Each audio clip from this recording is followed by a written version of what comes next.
오늘 주시는 하나님 말씀, 요한계시록 1장 8절 말씀입니다. 한 목소리로 하나님 말씀 받들어 있습니다. 주 하나님이 이르시되 나는 알파와 오메가라. 이제도 있고 전에도 있었고 장차 올 자요 전능한 자라 하시더라. 한 번 더요. 시작. 주 하나님이 이르시되 나는 알파와 오메가라. 이제도 있고 전에도 있었고 장차 올 자요 전능한 자라 하시더라. 아멘. 설교 제목을 한번 따라 하겠습니다. 하나님을 알면 진짜 살게 됩니다. 90이 넘은 연로한 사도 요한이 불모지와도 같은 반모섬에 유배 생활을 하고 있었습니다. 당시의 반모섬은 오늘날 우리나라 인천에 영종도만한 조그마한 섬인데 지금은 한 2,700명 정도가 거주하며 관광업으로 이렇게 성지순례에 오는 사람들을 대상으로 해서 이제 거주하고 또 살고 있는 그런 섬입니다. 터키와 그리스 사이에 한 3,000여 개의 그 섬들이 있는데 그 섬 가운데 하나가 반모섬입니다. 지금은 그리스에 속해 있는 섬이기도 합니다. 근데 이 사도 요한 당시에 이 섬은 정치범이나 아니면 종교 중범죄자들, 그들을 유배지로 보내는, 유배지로 사용했던 그런 섬이었습니다. 한번 들어가면 죽어서도 나오지 못하는 생지옥 같은 곳이 바로 이 반모섬이었습니다. 사도 요한이 유배 생활을 하던 어느 주일날 죽음을 이기시고 다시 사신 그 주님의 날, 그 오늘 말하면 주일이죠. 일요일 날이죠. 안식 후 첫날인 주의 날에 요한이 예배하기 위하여 하나님 앞에 엎드립니다. 지금도 저도 아직 가보지는 못했는데요. 반모섬에 가보면 사도 요한이 요한계시록을 받았다는 계시동굴이 보존되어 있다고 합니다. 그렇다면 사도 요한은 주의 날에, 주님의 날에, 주일에 그곳에, 그 동굴에 들어가서 하나님 앞에 엎드려서 예배를 드렸을 것입니다. 한번 생각해 보시죠. 그때 사도 요한의 심정이 어땠을까? 90이 넘은 연로한 그 노구의 몸을 이끌고 이제 주일이기에 홀로 그 동굴에 엎드려 하나님께 예배합니다. 많은 그리스도인들이 도미티안 황제의 핍박을 못 이기고 배교하고 믿음에서 떠나가게 되었습니다. 또 어떤 이들은 나 예수 같은 사람 몰라 이렇게 말할 수가 없어서 그래서 많은 그리스도인들은 뿔뿔이 흩어져서 숨게 되었습니다. 지하에, 동굴에, 산속에 다 뿔뿔이 흩어져 숨어버렸습니다. 그 가운데에 로마 군인들에게 발각되어서 체포된 그리스도인들은 아주 처참하게 죽임을 당했습니다. 이 도미티안 황제는 그 콜로세움이라고 하는 원형극장에다가 잡아온 그리스도인들을 풀어놓습니다. 그리고 무엇을 시켰냐면 연극을 시켰습니다. 로마 신화에 나오는 내용의 연기를 시켰는데 말이 연기지 그 수많은 사람들 그 관중들이 지켜보는 가운데 음란한 행위를 하도록 만드는 것이었습니다. 그러니 그 모멸감이나 그 모욕이나 수치심이라는 건 이루 말할 수 없는 그런 고통이죠. 그래서 온갖 모욕을 주고 수치심을 안겨주고 난 뒤에는 사자를 풀어서 사자의 밥이 되게 하는 그런 끔찍한 일들을 행하였습니다. 심지어는 어떤 경우는 이런 경우도 있었다고 그래요. 이제 그리스도인의 한 가정이 잡히게 돼요. 부모님하고 어린 아이들하고 이렇게 잡혀요. 그럼 이제 그 많은 그리스도인 가정들을 이렇게 잡아온 그 로마의 이제 그 관리들이 아주 풍성한 진수성찬을 차려놓고 평소에는 뭐 먹어보지도 못하고 구경도 하지 못하던 정말 맛있는 음식들을 한가득 차려놓고 먹게 합니다. 아주 호의를 베풀고 그리고 융숭하게 대접을 합니다. 특히 그 어린 아이들은 평소에 먹지도 못했고 또 철부지니까 그래서 그것을 이제 맛있게 먹습니다. 그래서 잘 대접하고 난 다음에 그들을 돌려보냅니다. 돌려보낼 때에 이 밤에는 추우니까 이 추위에 떨지 말라고 그 어린 그리스도인인 그 자녀들인 어린 아이들에게 염소 털옷을 입힙니다.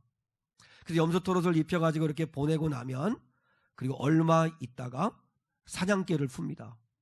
사냥개를 풀면 이제 그 맹견인 이 사냥개가 그 염소 털옷을 입은 아이들을 사냥하기를 시작합니다.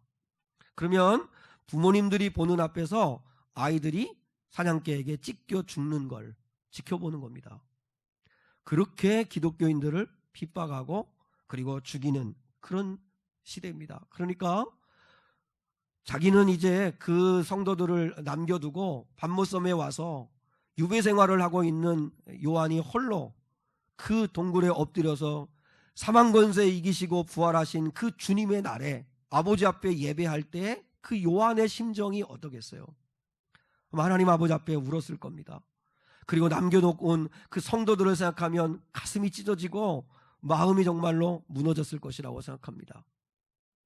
그렇게 하나님 아버지 앞에 예배하고 있는 그때 성령이 그를 사로잡아 주시고 하나님이 그에게 말씀해 주시는 거예요. 자, 우리 주보에 있는데요. 요한계시록 1장 10절을 한번 보시죠.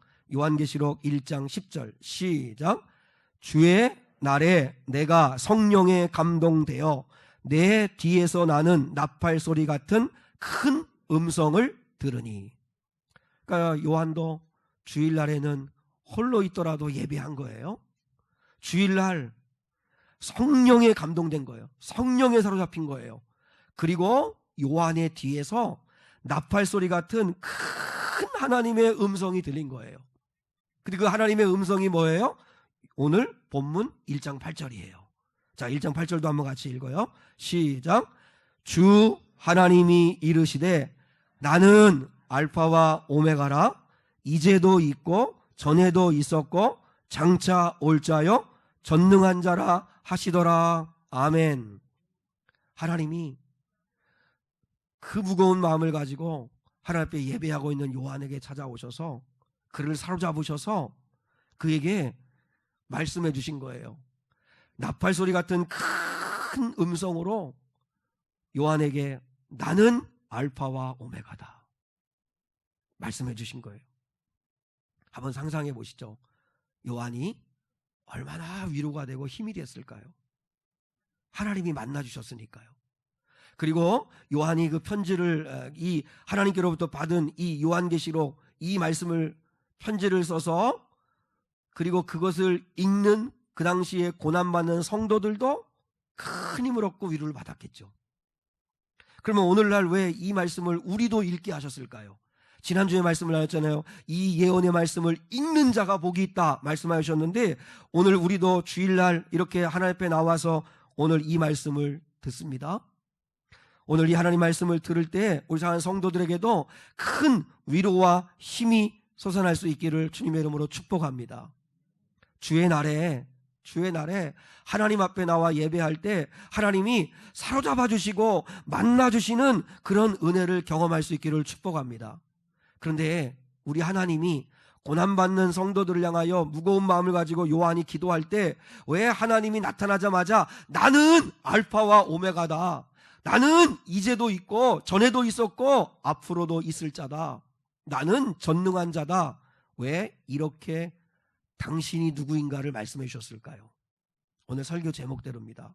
하나님이 누구인지를 알면 두려움을 이길 수 있습니다. 하나님이 진짜 누구인지를 알면 그러면 사랑하고 용서하며 삽니다. 하나님이 진짜 누구인 줄 알면 더 이상 두려워하지 않습니다. 우리가 왜 두려워하죠? 왜 염려하죠? 왜 불안해하죠? 왜 죽을까봐, 왜 어려움 당할까봐, 왜 이렇게 안절부절하고 초조해하죠? 하나님이 누구신지 모르니까요. 하나님을 누군지 알면 우리는 살게 돼 있습니다. 살지 말라고 해도 살게 돼 있습니다. 하나님이 누구신지 아는데 어떻게 안 살겠어요? 저는 오늘 하나님에 대해서 여러분에게 설명해 드리고 싶지 않습니다. 하나님은 어떤 분이신가? 관념적으로, 이론적으로, 지식적으로 여러분에게 설명하는 게 무슨 의미가 있겠습니까? 왜냐하면 우리 하나님은 관념으로 만나시는 하나님이 아니라 실제이시기 때문입니다. 그래서 오늘 주일날 이렇게 하나님 앞에 나와 예배하는 우리 사는 귀한 성도들이 실제로 온몸으로 하나님을 만나는 은혜가 있기를 축복합니다. 사도 요한을 사로잡아 주신 하나님, 또 사도 바울을 만나 주신 하나님, 그래서 한순간에 삶을 바꾸신 하나님이 오늘 주일날 예배하는 우리 사는 성도들도 만나 주셔서 뒤집어 주시고 변화시키시고 새 힘을 주시는 은혜가 임할 수 있기를 진심으로 축복합니다. 그런 은혜가 임했으면 정말 좋겠어요. 그러면 우리 하나님은 어떤 하나님이신가? 나는 알파와 오메가다, 이렇게 말씀하셨어요. 알파라고 하는 건 헬라어의 첫 글자가 알파고, 그리고 헬라어의 마지막 글자가 오메가입니다. 다시 알파벳으로 말하면 나는 A부터 Z까지다, 이렇게 말씀하시는 거예요. 나는 A이면서 Z이다, 이렇게 말씀하시는 거예요. 그러니까 우리 하나님은 나는 처음이고 그리고 마지막이다. 내가 처음이며 마지막이다, 이렇게 말씀하시는 거예요. 어렵죠. 이게 도대체 무슨 의미가 있을까? 그래서 일주일 동안 하나님 아버지 앞에 나는 알파와 오메가다. 한번 생각해 보세요. 도미티아누스 황제에게 그 말할 수 없는 환난과 그 핍박을 받고 있는 그 기독교인들에게 내가 알파와 오메가야, 이렇게 말씀하시는 게 그들에게 왜 힘이 되고 능력이 될 수 있었을까? 도대체 그러면 오늘날 우리에게도 이 알파와 오메가라고 하시는 이 하나님의 음성이 어떤 은혜가 되는 걸까?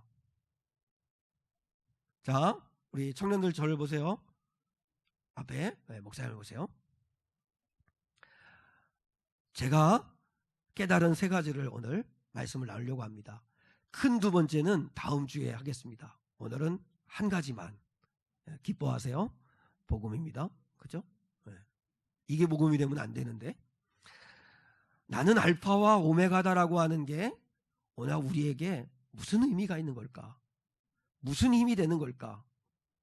제가 깨달은 바는 첫 번째는, 하나님께서 내가 알파와 오메가라고 하시는 것은 하나님이 시작하시고 하나님이 끝내신다는 것입니다. 그러니까 시작하신 이가 하나님이시라면 끝내시는 분도 하나님이시다라고 하는 의미입니다. 본디오 빌라도에게 예수님이 신문을 받으셨어요.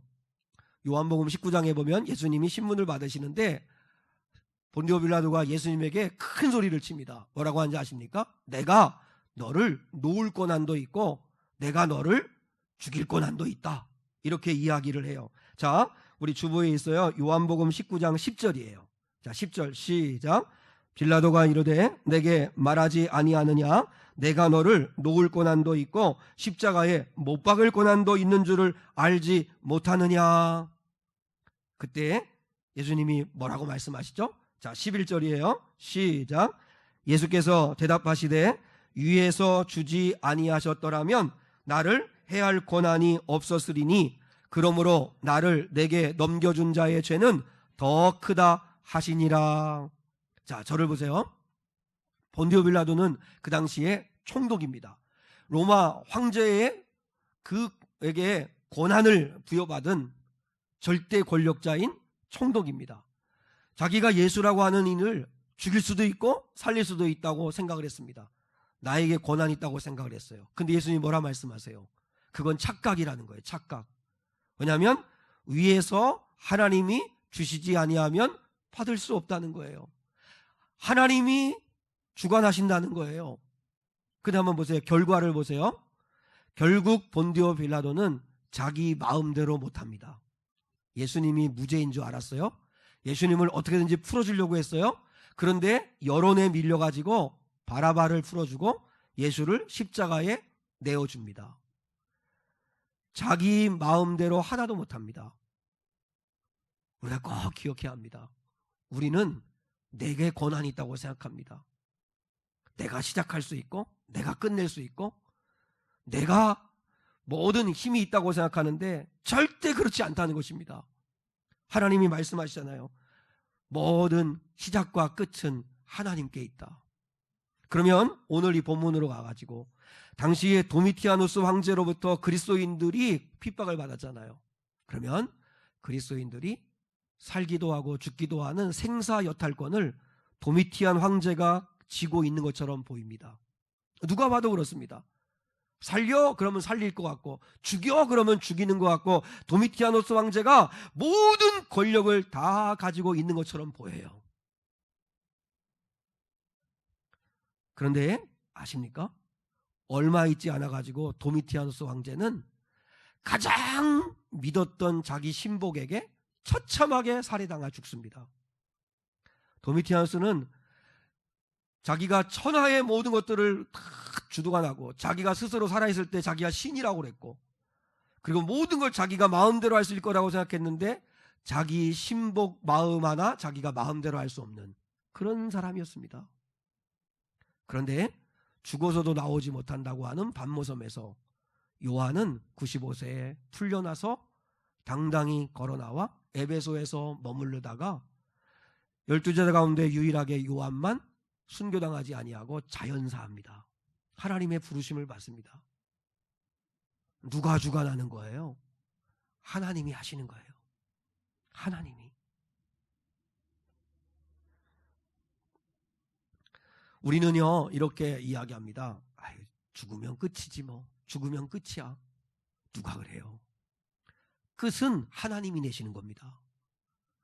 우리가 죽음이 끝이라고 아무리 큰 소리를 쳐도 죽음이 끝이 아닙니다. 만약에 죽음이 끝이면 우리 그리스도인처럼 불쌍한 사람이 없어요. 그런데 주님은 절대 아니라고 말씀하세요.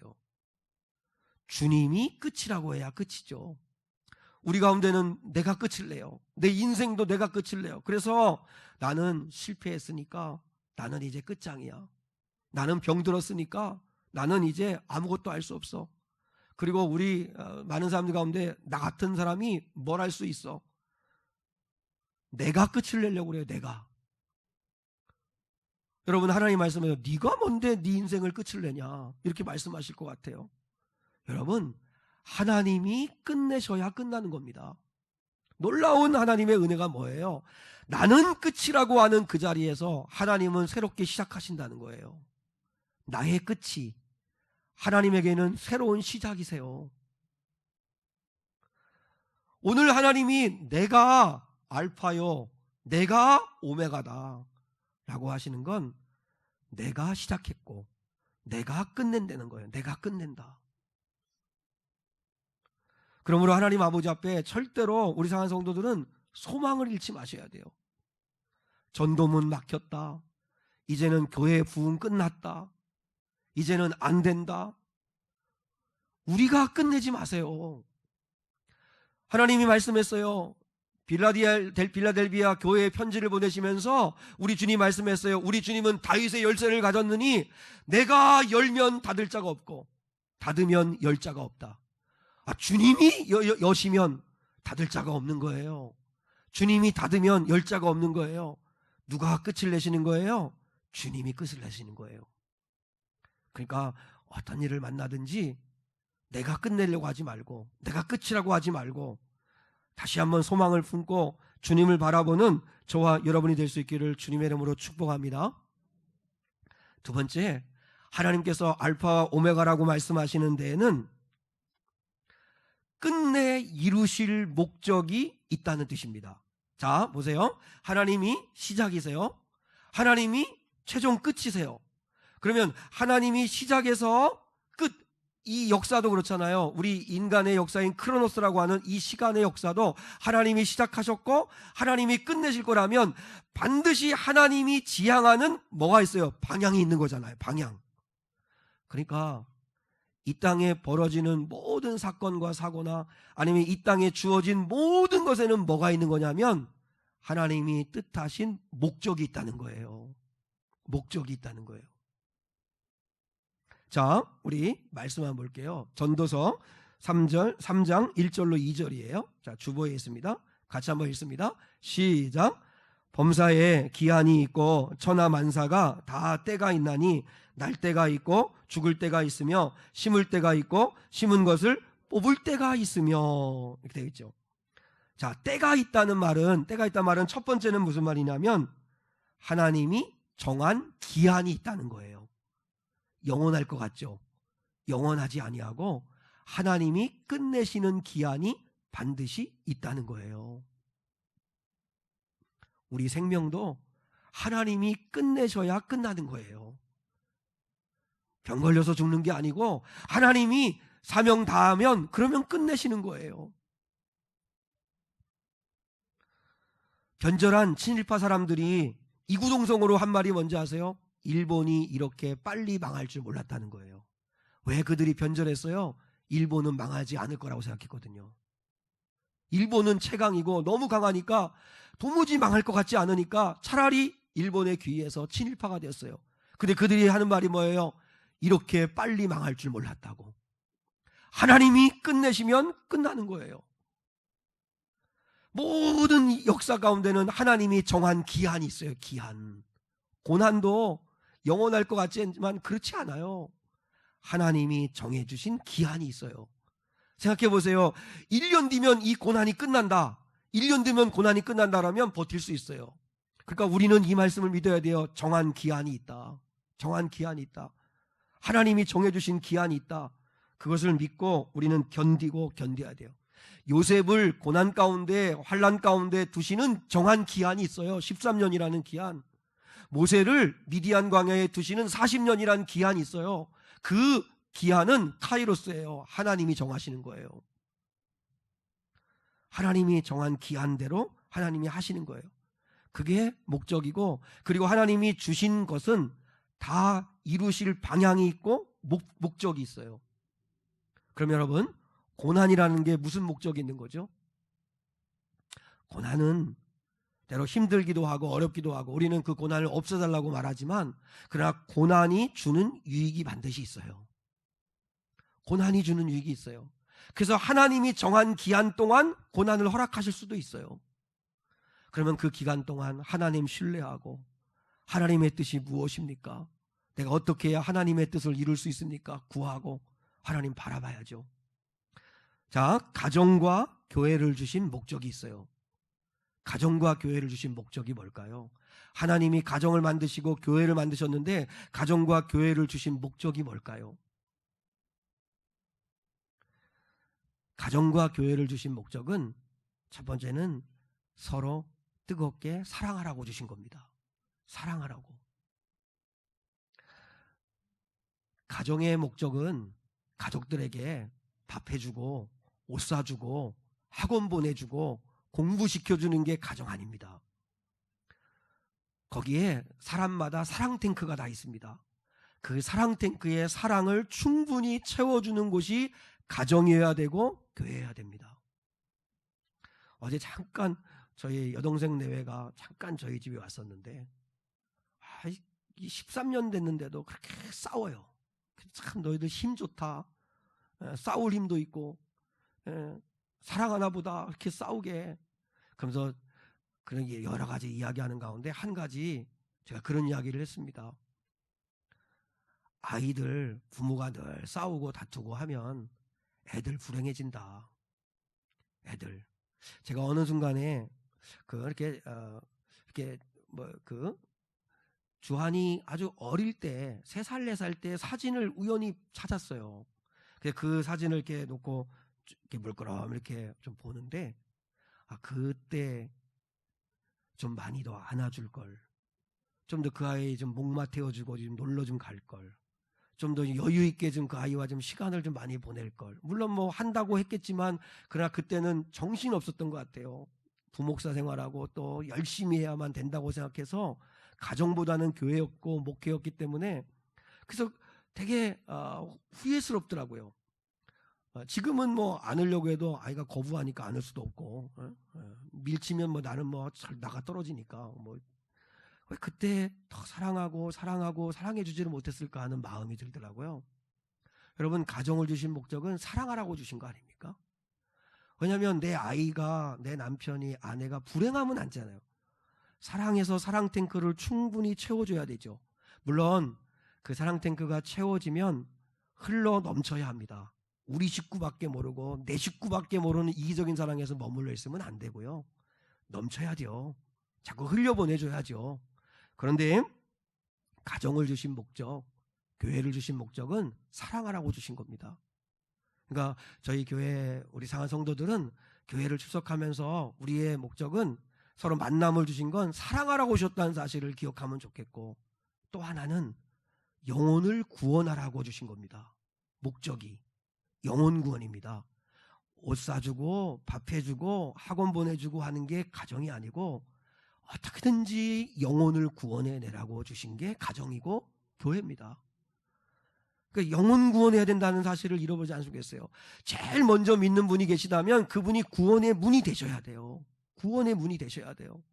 그래서 어떻게든지 하나님이 가정을 주시고 직장을 주시고 그리고 또한 교회를 주신 목적은 전도하라고, 영혼을 구원해내라고 주신 거라고 생각하셔야 합니다. 이효령 교수님이 계시잖아요. 그분이 지금 현재 85세이신데 우리 장로님하고 연세가 비슷하신 것 같은데 85세이신데 3년 전에 그분이 위암 선고를 받으셨습니다. 암 선고를 받고 난 다음에 병원을 가긴 가는데 암의 진행 상태를 체크하기 위해서만 가시지 아무것도 하지 않으신답니다. 약도 안 먹고 그리고 치료도 하지 않기로 했다고 합니다. 이제 자신의 나이 이제 85세가 됐고 그냥 암과 함께 남은 인생을 가다가 삶을 마감하기로 결정을 했대요. 근데 그렇게 한 이유가 뭐냐면 자기 딸 이민아 목사 때문이었다고 그러죠. 그 이효령 교수의 그 따님 있잖아요. 그 따님도 위암이었는데 56세에 짧은 인생을 살고 하나님의 부름을 받았어요. 아버지보다 먼저 갔죠. 근데 그 딸의 그 죽음을 가까이에서 지켜보니 아버지가 그 딸을 통해 하나님을 만난 거예요. 주님을 만난 거예요. 그 딸은 암이라고 하는 그 고통을 겪으면서도 그 딸에게 주신 기쁨 그리고 부활의 믿음, 그 참된 믿음을 암이 부서뜨리지 못하는 걸 아버지가 딸을 통해 본 거예요.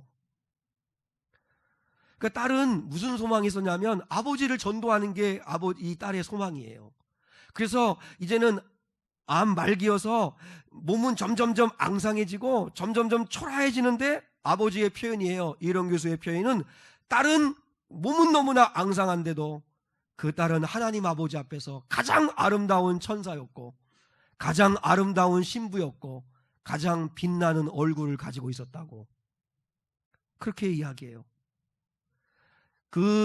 이민아 목사는 죽음은 내 삶의 일부이고 그리고 내가 그렇게 사랑하고 그리워하는 주님 품에 안기는 시간이기에 나는 죽음을 맞이하는 이 시간도 감사하다고 아버지에게 누누이 얘기했다는 거예요. 왜냐면 우리는요, 삶과 죽음이라는 게 한 짝이잖아요. 한 짝. 근데 우리는 죽음은 생각 안 하고 삶만 생각하는 거예요. 삶. 그래가지고 오늘날의 시대를 뭐라고 그래요? 죽음이 죽어버린 시대라고 그러잖아요. 무슨 의미냐면 죽음을 도무지 생각하지 않는 시대래요. 근데 여러분, 삶이 있다면 죽음이라고 하는 것도 이게 한 짝이잖아요. 짝. 그런데 삶만 생각하는 거예요. 어떻게 살까? 어떻게 더 잘 살까? 어떻게 더 높이 살까? 어떻게 더 많이 갖고 살까? 삶만을 생각하고 죽음을 생각하지 않는데 죽음을 생각하는 자가 이 삶을 잘 살 수 있다는 거죠. 그런데 자신의 딸은 못난 아비를 주님께로 인도했다는 거예요. 왜냐하면 그 죽음이 임박하는 그 상황 속에서도 주님을 향한 사랑, 주님을 향한 믿음을 한결같이 지키는 모습을 보면서 이효령 교수는 자기의 딸을 통해 주님을 만나게 되었다는 거예요. 그리고 자기가 암에 걸려서 이제는 죽음을 더 가까이 맞이하면서 기다리고 있는 시간을 보내면서 놀라운 건 뭐냐면요, 하나님의 말씀이 실제가 됐다는 거예요. 내가 길이요 진리요 생명이다 하는 이 말이 예전에는 관념이었는데 그냥 문자였는데 지금은 이효령 교수님은 실제가 됐대요. 진짜 예수가 길이다, 예수가 진리다, 예수가 영생이다. 요한복음 11장에 내가 생명이요 내가 부활이요 생명이니 나를 믿는 자는 죽어도 살겠고 나를 살아서 믿는 자는 영원히 죽지 아니하리라. 이 말이 실제가 되었다는 거예요. 사랑 여러분, 그 이현영 교수님이 마지막 유언같이 많이 살이 빠지고 이렇게 많이 이렇게 힘이 없어지셨는데도 그 젊은이들에게 이렇게 유언처럼 얘기했어요. 뭐라고 했냐면 요즘 젊은이들은 자기가 늙을 거라는 걸 생각을 안 한다고. 근데 젊은이도 늙는다고. 늙으면 죽는 거라고. 그 사실을 항상 기억하고 진실하게, 성실하게, 신실하게, 겸손하게 살아야 된다고. 젊은이들에게 하고 싶은 말이 마지막이 그 말이래요. 여러분도 다 늙어. 여러분도 결국 늙으면 죽는 거야. 그런데 그 삶을, 그 사실을 알고 진실하게 살아. 신실하게 살아. 성실하게 살아. 후회 없이 살아. 그렇게 이야기하는 거죠. 여러분, 죽음을 생각하게 해주는 건 종교밖에 없습니다. 정치가 죽음을 생각하게 해줍니까? 경제가 죽음을 생각나게 해주나요? 과학이 죽음을 책임져 주나요? 오직 우리 주님만 죽음을 생각나게 해줍니다. 그리고 죽음을 책임져 주십니다. 뭐라고 말씀하세요? 얘들아, 내가 길이야. 내가 진리야. 내가 영원한 생명이야. 말씀하시죠. 자, 여러분, 한 번밖에 없는 가장 큰 사건이 죽음인데 예수님은 내가 길이요 진리요 생명이라고 말씀하시고 내가 부활이고 생명이라고 말씀하시는 사실을 기억하면 좋겠습니다.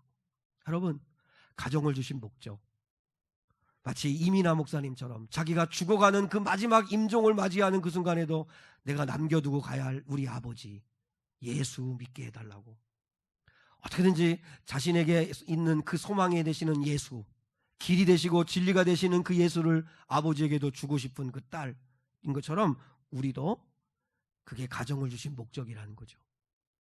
영혼을 구원하는 거. 마지막 세 번째, 하나님이 시작하시고 끝내신다면, 그러면 지금도 하나님은 함께하고 있다는 사실을 믿으셔야 합니다. 자, 저를 보세요. 하나님이 시작이세요. 그리고 하나님이 끝내세요. 그러면 이 과정 있잖아요. 지금 이 과정의 한 시점에서 우리가 살고 있는 거잖아요. 시작과 끝 이 사이에서 살고 있는데, 그러면 하나님이 시작하신 분이고 그분이 끝내시는 분이라면 이 과정에서도 하나님이 함께하고 있다는 거죠.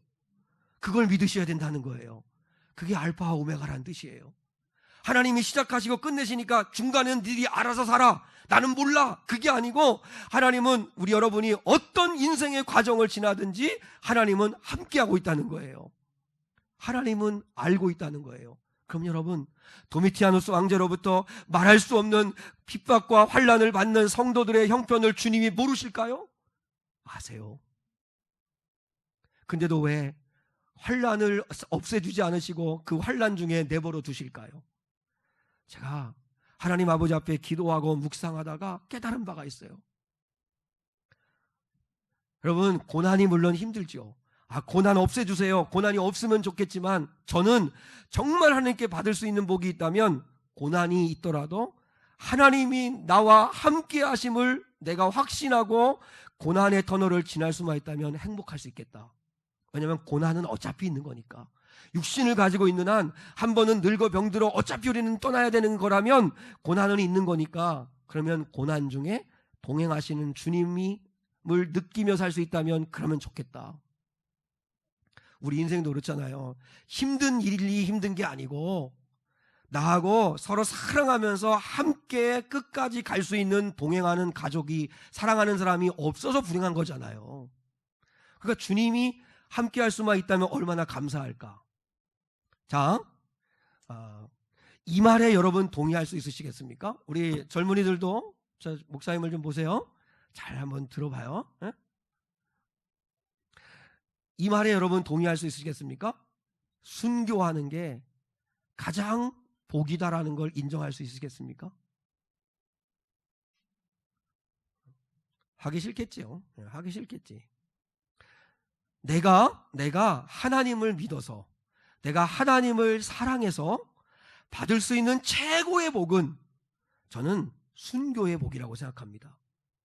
말을 뒤집으면 순교할 수 있을 만큼 하나님을 사랑하고 순교할 수 있을 만큼 주님이 믿어지니까 순교의 복은 최고의 복이 되는 거죠. 끝까지 아멘 안 할 대사이긴 한데, 그래서 저는 순교할 수 있는 복을 받았으면 좋겠어요. 물론 지금 어떻게 순교할 수 있을지 모르겠지만 순교의 모양은 다를 수 있겠지만 그만큼 하나님을 사랑하고 그만큼 하나님을 신뢰할 수 있으니까 순교할 수 있는 거잖아요. 도미티아노스 황제로부터 핍박받고 고난받는 성도들 통해 하나님이 얼마나 영광 받으시고, 여러분 그들 불쌍하다, 그들 참 저주받은 인생이다, 그렇게 말씀하지 마세요. 그들은 누구보다도 축복받은 사람들이에요. 순교에 이를 만큼, 나 예수 몰라 이 말을 할 수 없어가지고 순교의 자리까지 쓸 만큼 주님을 사랑하는 사람들이었고 부활을 진짜 믿는 사람들이었어요. 하나님을 아니까 순교까지 할 수 있었어요. 그들은 절대 불행한 사람들이 아니에요. 우리나라의 한국 교회에 부흥의 초석을 이루신 분이 길선주 목사님이세요. 길선주 목사님이 성경을 참 많이 읽었는데 그 가운데 요한계시록을 1만 번 이상 읽었대요. 그래서 아예 요한계시록 22장을 거의 암송하다시피 하셨대요. 근데 젊은 어떤 분이 물었대요. 목사님, 당신이 그렇게 성경을 많이 읽고 그렇게 주님을 사랑하고 요한계시록은 10,000번을 이상 읽으면서까지 그렇게 성경을 사랑하는데 받은 복이 뭡니까? 라고 할 때 길선주 목사님이 이렇게 얘기했습니다. 내가 예수님을 위해서 순교할 수 있는 복이다. 순교하는 복이다. 내가 요한계시록을 읽었더니 예수가 승리자더라. 내가 요한복음을 읽었더니 천국이 있더라. 내가 요한계시록을 읽었더니 정말 하나님이 살아계시더라. 그 사실을 내가 아는 한 그분 앞에서 가장 큰 축복을 받을 수 있는 게 이 땅에서 순교하는 건데 나는 순교하는 복을 받고 싶다. 그렇게 얘기했다는 거예요. 마리아가 예수님께 향유컵을 깨트려 드립니다. 가룟 유다가 이게 무슨 낭비냐고 화를 냅니다. 요한복음에 보니까 가룟 유다는 도둑놈이라, 그래서 아까워가지고, 물질이 아까워가지고 그렇게 말했다고 그랬습니다. 보세요 여러분, 가룟 유다는 주님 앞에 한 번도 순교를 해보지 못한 사람입니다. 주님 앞에 하는 헌신이 낭비로 보일 만큼 그는 순교해 본 적이 없는 사람입니다.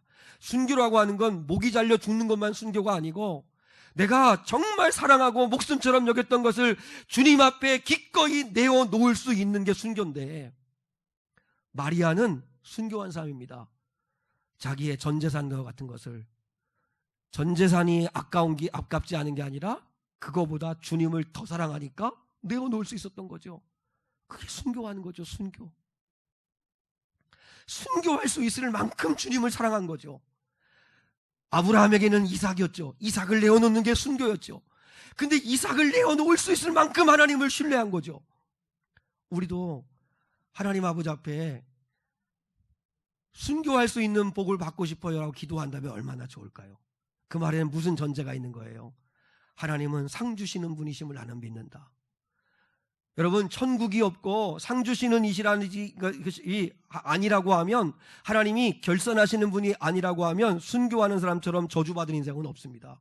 그런데 순교가 축복인 건 하나님을 그만큼 사랑하는 것이고, 그리고 하나님 아버지 앞에 섰을 때 순교하는 자가 가장 하나님 앞에 복을 받겠죠.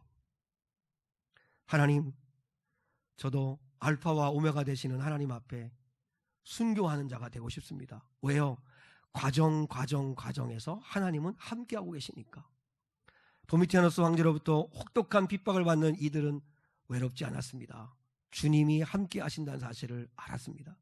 주님도 나 위에 십자가에서 죽으셨는데 나도 주님 위에 고난받는 거 감사하다. 그렇게 순교의 제물이 됐는데요. 그들이 왜 불행합니까? 그리고 주님 앞에 섰을 때 가장 영광스러운 자였거든요. 우리도 사랑하는 여러분, 저도 사실 강단에서 큰 소리 치지만 죽음 앞에 서봐야 제 믿음이 진짜인지 아닌지 나타날 겁니다. 제가 순교 앞에 서야 순교 앞에 서봐야 그때 내가 하나님을 진짜 아는 사람인지 아닌지 알 겁니다. 저나 여러분이나 다 우리가 부족한 사람들인데, 그럼에도 불구하고 우리 하나님이 알파와 오메가이시다는 사실을 진짜 안다면 우리는 순교할 수 있을 만큼 그분을 사랑할 수 있게 됩니다. 하나님을 알면 사랑할 수 있습니다. 하나님을 알면 두려워하지 않습니다. 하나님을 알면 염려하지 않습니다. 하나님을 알면 희생할 수 있습니다. 이 하나님을 아실 수 있기를 진심으로 주님의 이름으로 축복합니다.